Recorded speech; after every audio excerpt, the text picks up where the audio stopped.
वसुदेव जी ने जो यज्ञ संपन्न किया, सारे लोग चले गए, उन्होंने देवर्षि नारद को रोक दिया और रोक करके पूछा भागवत धर्म क्या है।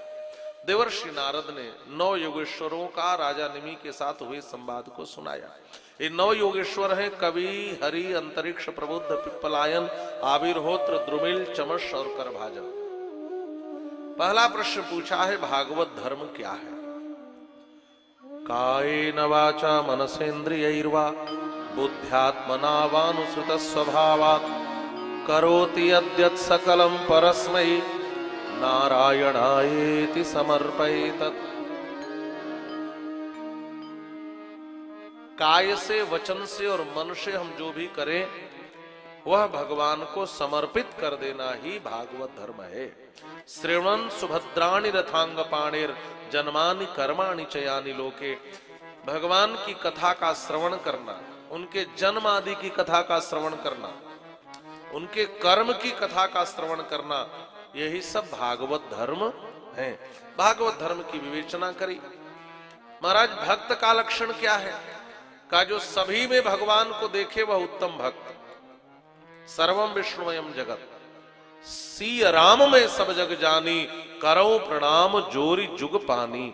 यह उत्तम भक्त का लक्षण है। इंसान जो इन मूर्तियों को बनाता है उसमें हम परमात्मा को देख लेते हैं, लेकिन परमात्मा ने जो मनुष्यों के रूप में मूर्ति बनाई है उस मूर्ति में हम परमात्मा को नहीं देख पाते। यही तो विडंबना है। दृष्टि व्यापक हो जाए तो सी राम में सब जग जानी करौ प्रणाम जोरी जुग पानी। सर्वभूतेषु यह पश्येत् भगवद भावमात्मनः भूतानि भगवत्यात्मन अन्येष भागवतोत्तमः। यह उत्तम भक्त का लक्षण है। और जो भगवत भक्तों से प्रेम मैत्री करे, मूर्ति में भगवान को देखे मध्यम, और जो केवल मूर्ति में भगवान को देखे वो सामान्य भक्त है। माया का लक्षण क्या है? मां माने नहीं, या माने जो नहीं है वह दिखे, और जो दिखे वह हो ना, यही माया है। इसको ऐसे ही समझ ले। एक दिन मैंने बताया भी था, इन सारे चीजों को नष्ट करो मिट्टी बन जाएगा। चाहे मॉनिटर हो, चाहे लोहा हो, चाहे कपड़ा हो, है तो मिट्टी, लेकिन दिखाई दे रहा है अलग रूप में। तो जो दिखता है वह होता नहीं है, और जो होता है वह दिखता नहीं है, यही माया है। ऋतेर्थम यद प्रतीयेत न प्रतीयेत चात्मनि यद विद्याद आत्मनो मायाम यथा भासो यथा तम। इसकी व्याख्या में इसकी खूब चर्चा हुई थी। माया से छूटे कैसे का, उसके लिए जीवन में एक सद्गुरु की आवश्यकता है। तस्मात् गुरुम प्रपद्येत जिज्ञासु श्रेय उत्तमम। गुरु कैसा होना चाहिए? शाब्दे परेच निष्णातम ब्रह्मण्युप क्षमाश्रयम। ओ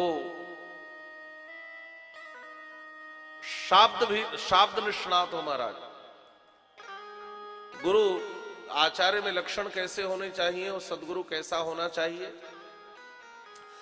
कहा गुरु जो है वह वेदज्ञ भी होना चाहिए, पर शाब्द निष्णात होना चाहिए, माने वेदज्ञ हो और ब्रह्मनिष्ठ हो। ऐसे व्यक्ति को गुरु बनाना चाहिए जो वेदक ज्ञान के द्वारा आपके समस्त संशयों का छेदन कर दे और जो ब्रह्म साक्षात्कार करा करके आपको आत्म तत्व का बोध करा दे, आत्म परमात्म तत्व का बोध करा दे। ऐसे गुरु की कृपा से ही हम माया से बच सकते हैं।